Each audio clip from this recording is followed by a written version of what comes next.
I'm Yang, and first of all, for inviting me here for this wonderful opportunity to introduce this book, which is, I think, very nice, unless even though I worked on it, and very interesting and touching a wide variety of topics, extremely relevant to a great number of problematic and controversial areas of study.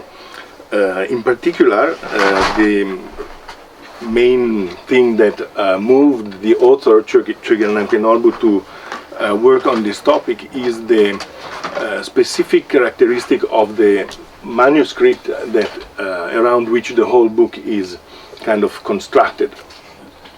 And that is a manuscript coming from the Dunhuang caves, the very famous caves in modern-day southern Gansu in western China, which is very well known that there is a cave in the Mogao complex of caves that remained sealed up to the early 1900s.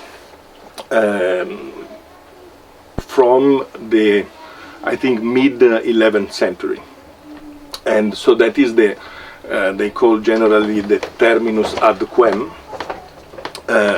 When it was sealed, it means that all the manuscripts contained therein are obviously older than that. So you can say that they are older than that time, but you cannot necessarily say how old they are. And specifically the manuscript that is the center of this book, which is called, contains a text that is called Rigpa, or also the Six Vajra Verses, is a text that it doesn't say explicitly, but it can be read as being a kind of synthesis, a summary, a very short memorandum, so to say, something that is made to enable practitioners to recall the main aspect of the Dzogchen teaching. Now, I don't know if many of you know very well what the Dzogchen is. It is a tradition in Tibet that we can consider to be metaphysical in nature. So it does not start from, for example, limitations, vows, ethical conduct, or it does not base on tantric transformation practices, breathing, and so forth, but simply it starts from the end. It starts from where you want to arrive. That is from the realization that all phenomena are perfect from the beginning. That is sort of the core idea of Dzogchen from the point of view of the attitude or the view that they have. You start from realizing that the individual is a sort of perfected mind, so to say. It's very not easy to explain, and probably even more difficult to understand. I hope that through this book, for those who will have the patience to read through it, you can understand something about this teaching. And I'm not particularly going into that because I'm responsible for translating the first part, or together with Adriano Clemente, who also did the translation of the actual Vajra verses with the commentary on them, which is extremely explicative, extremely synthetically clear, although it suggests, so to say, a lot of reflection that has to be done, a lot of practice and work and application of these concepts and principles in one's own life. I can show you here, there is a calligraphy by Rinpoche himself, this one, kind of organized in colors and in beautiful, I would say it's Juyik, a kind of fast style of writing, and you can get the very easy to read for those who read Tibetan script as well. So, very short about this part.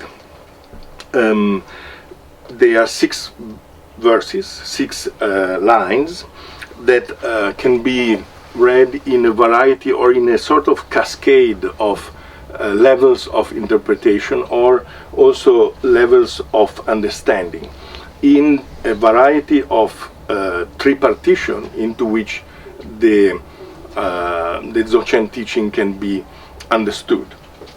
For example, one is the base, the path, and the fruit. Now, the base being how things are basically, how phenomena can be understood, comprehended in their fundamental, real, ultimate truth, and then what you have to do about it, and then in the end what the result is of that understanding. No?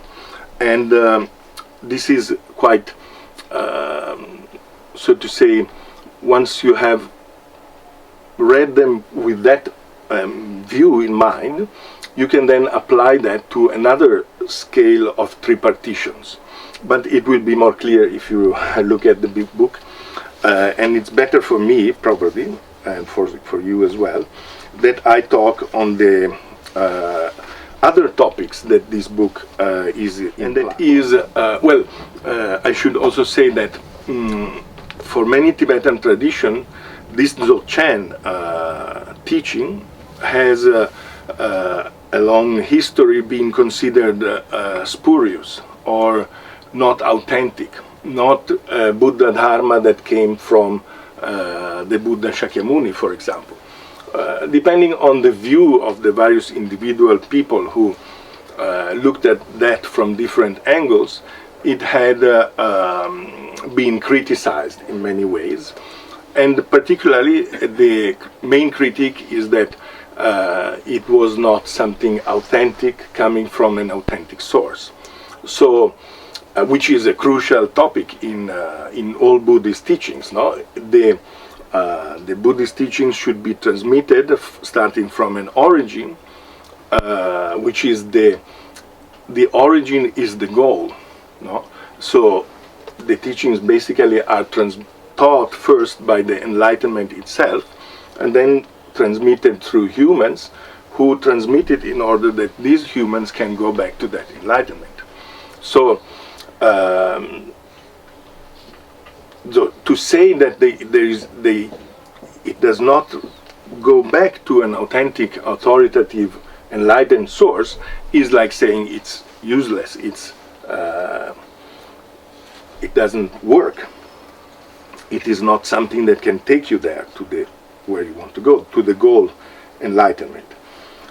So one of the critiques was that there were no Dzogchen texts found before a certain date, particularly the 13th, 14th century, and the Dzogchen terminology was not so apparent, and it took later time to be well organized, and so on and so forth.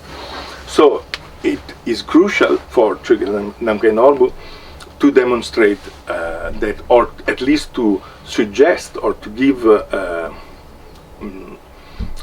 ideas according to which it can be demonstrated that it is not that way. So a number of topics are touched here. First of all, the idea that it comes from Tung Huan is important because it demonstrates that before that Dzogchen was well known even outside of the, let's say, borders of proper or central Tibet.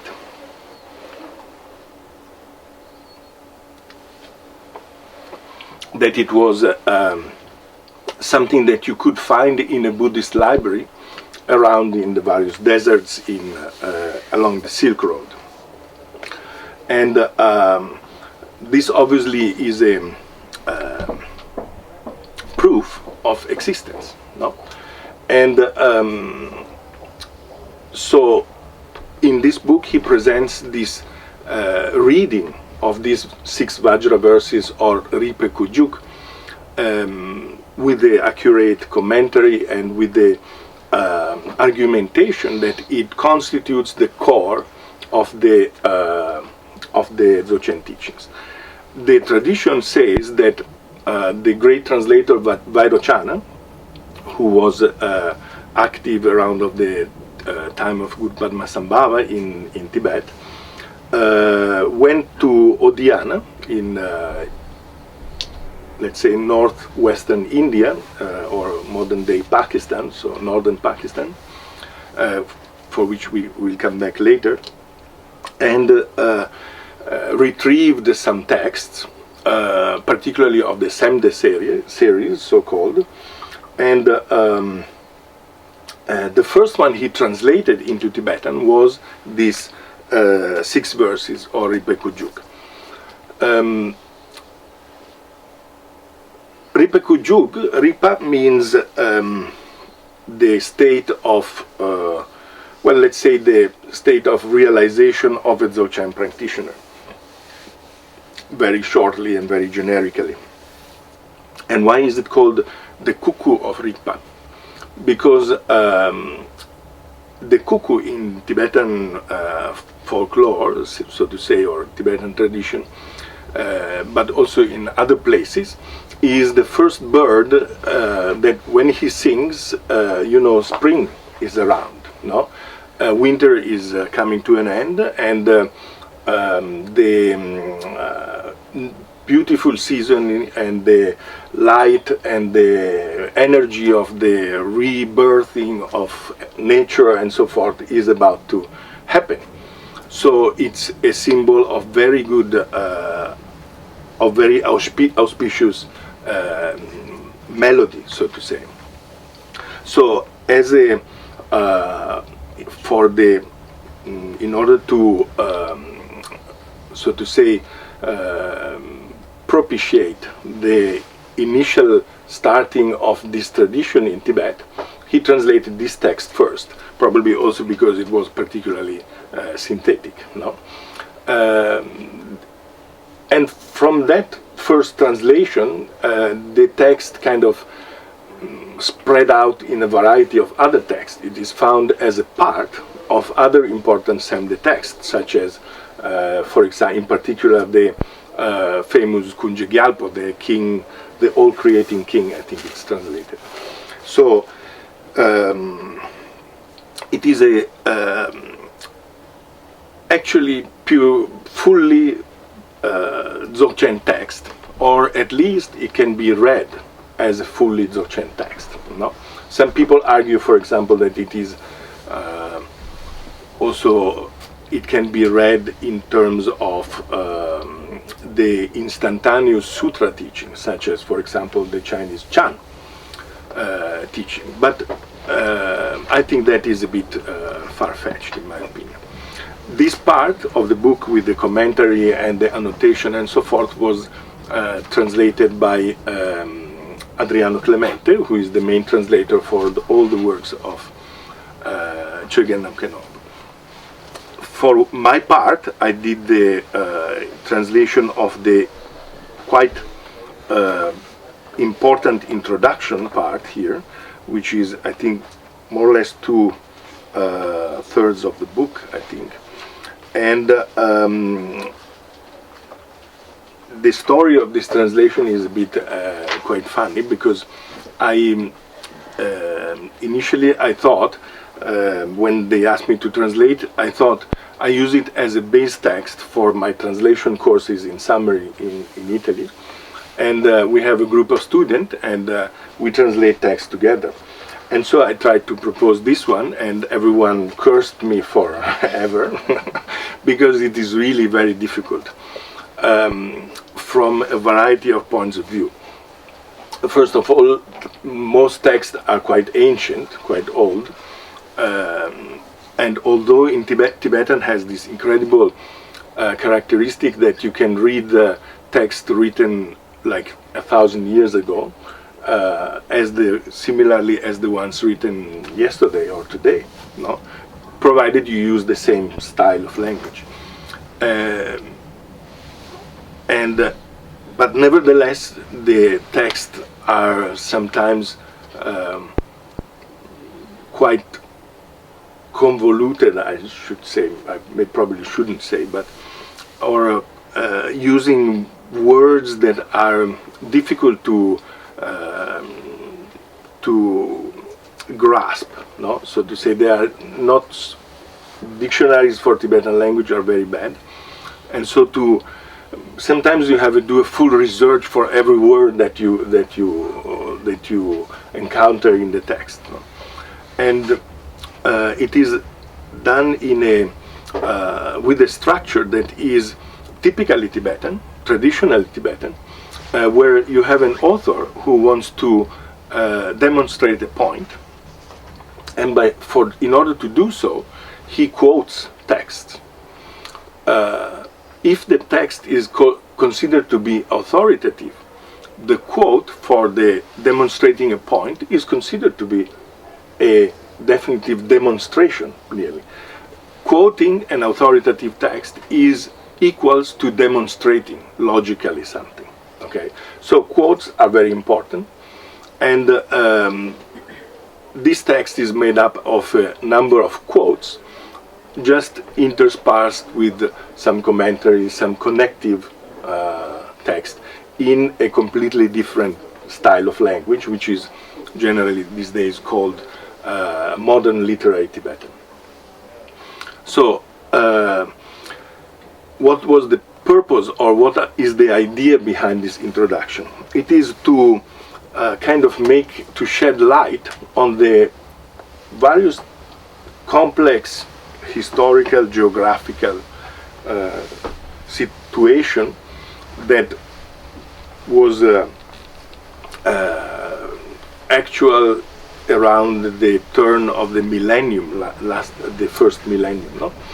Or even little bit later, little bit. So the relationship of the Tibetan world with the surrounding Indian or subcontinent areas.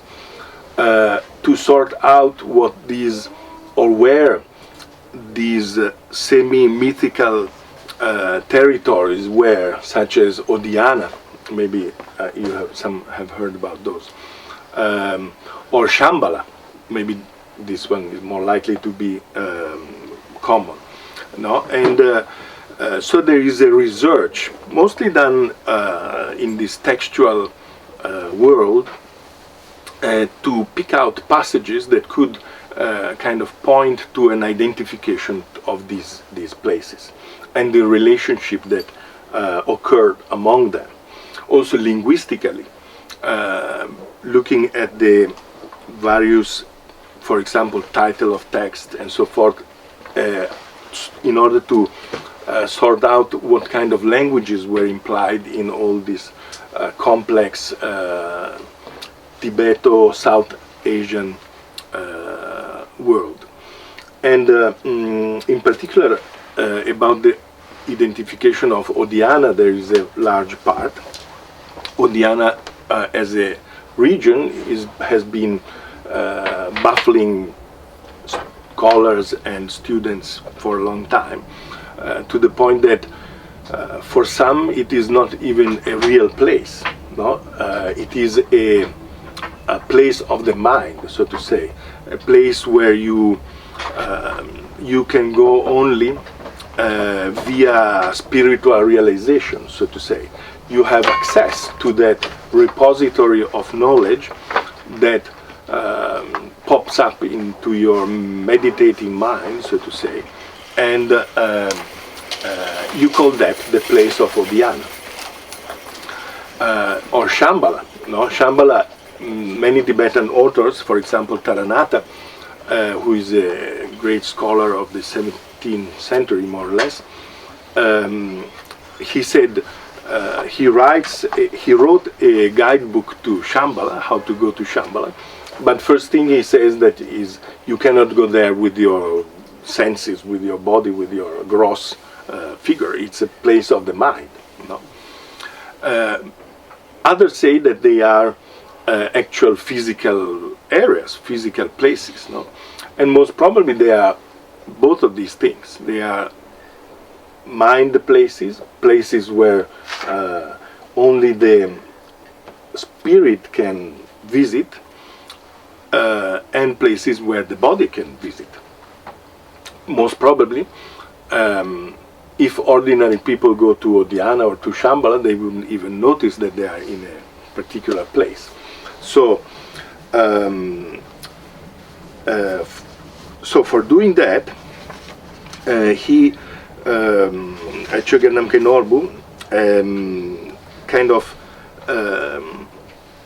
organizes the book in a kind of groups of quotation demonstrating various points. And like for example, where Odhyana is. So in that particular part of the book, which is based on the biography of the Tibetan Siddha or realized practitioner Ogyempa. Ogyempa means the one of Odhyana in Tibetan, the one who comes from Odhyana, and he got this honorific appellation because he actually went to Odhyana, and he wrote a very precise autobiography in which he states all the places where he went along his journey. So he started from Central Tibet, he went to the Kailash area, he crossed over to probably to Kashmir, if I remember well. We have also a map inside the book where which was quite difficult to reconstruct, to be honest. And yeah, like this one you can see. And this is the journey by the Siddha Ogyempa, up and down journey. And he mentions really precise the various places where he is, where he went, the time and the direction it took him to go from one place to another, and how he reached the central place of Odhyana, which is called Dumatala, and which is in present-day Swat region of northwest frontier province in Pakistan. So these things kind of contribute to a location of Odhyana. If you maybe if you have heard of this topic, you can remember that some scholars put Odhyana in in eastern India, in Orissa, based on actually some masters who wrote that vaguely it can be placed in that area. And in fact, Orissa has some very important, particularly the city of Puri, I think, some important Buddhist history. Still now you can see a lot of ancient Buddhist shrines in Orissa, and particularly even within the famous Jagannath Puri temple, which is the main pilgrimage point in Western India, I think. Another interesting topic and controversial topic is the history and relationship of the ancient kingdom of Shang Shung in Tibet, which was located in Western Tibet, and I think particularly it is well known, or quite well known in these days, among scholars mostly, as a very important sort of pre-Buddhist kingdom in Tibet, due to the work of Chögyal Namkhai Norbu himself in other books, not really in this one. In this one he tried to find clues on the relationship that might have occurred between the kingdom of Shang Shung and the surrounding area. Shang Shung is, or was, located in western Tibet, around, maybe centered around the Kailash area. No? As you know, the Kailash area, in particular the Kailash mountain, is considered to be in the Indian tradition a kind of hypostasis of the Meru mountain, and it is a very important pilgrimage place for all sorts of religions, let's say. The Hindu, the Burmpo and the Buddhists in this area, and circumambulate the mountain ritually and do their various different homages to them. And so it was obvious that there were very close connections and interactions between these culture, the Shang Shung culture, which had a tradition that very difficult to reconstruct these days what it actually was about, but what we know is that it had a very important place for the emperor or for the main ruler. He was considered a kind of a emissary of the sky, no? Of the principles, so to say, representatives of deity on earth, and many things in common with the old Chinese tradition, and that he had a very well organized group of ritual priests around him, like they were 12, I think, if I remember well, and they were responsible for keeping the harmony between the king and the reign and the kingdom, and with the neighbors and all. So I think it is very clear that there were many interactions between these kingdom of Shang Shung and the Indian surrounding areas. This is important, obviously, because the Burmpo, or the representatives of the old ancient Shang Shung religion, which is still somehow alive today, also have a Dzogchen teaching. They also transmit a teaching that is similar and bears the same name of the Buddhist Dzogchen. So all of this is terribly complicated, and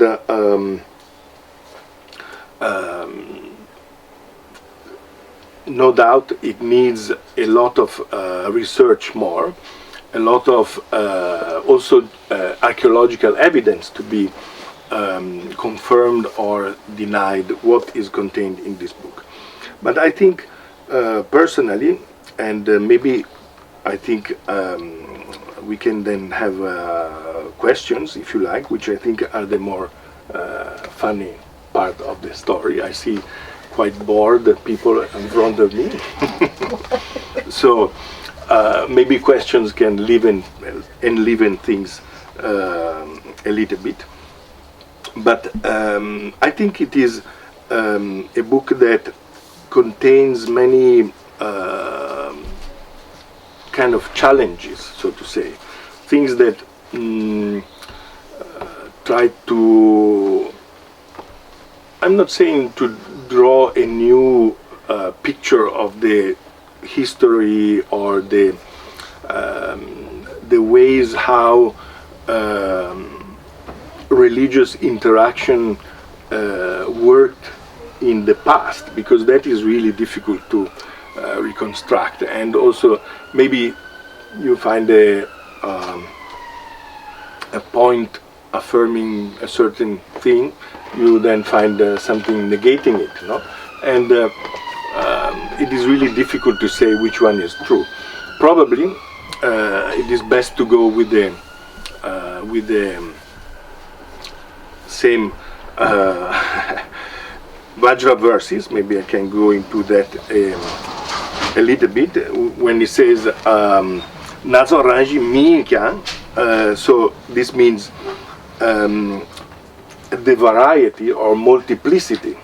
So maybe here we can get a little view into this. So although the intrinsic reality of variety is non-dual, non-dual means that nothing is really separated from nothing else. No, it means that there is no actual establishing something as an independent entity. No, very very classical. Natsoranji Minikan. So the nature or the intrinsic reality of multiplicity is non-dual. Nevertheless, Chashinidu Tretantel, this can be read in a variety of ways, but in any case we can say as different things that appear, or in the different things that appear, there is no conceptualization. That means everything appears just like as it is, without any bondage by discursive mind,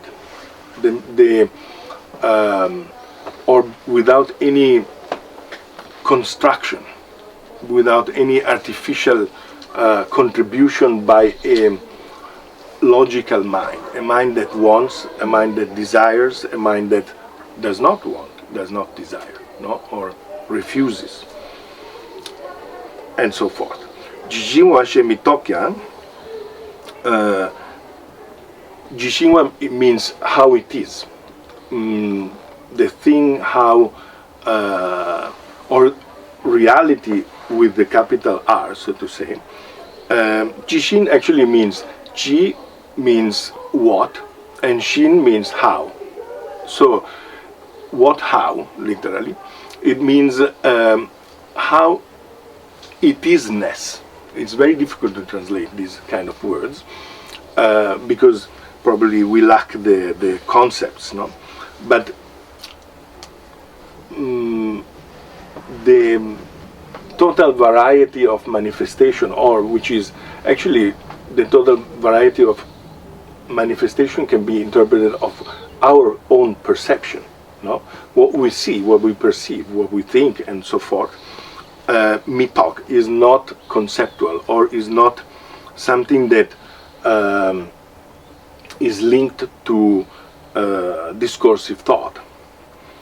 And then it says Namparnanze Kuntusan. The Namparnanze is a Tibetan translation of Vairochana, but here it really means that which makes thing appear. No, Namparnang means some say the illuminator.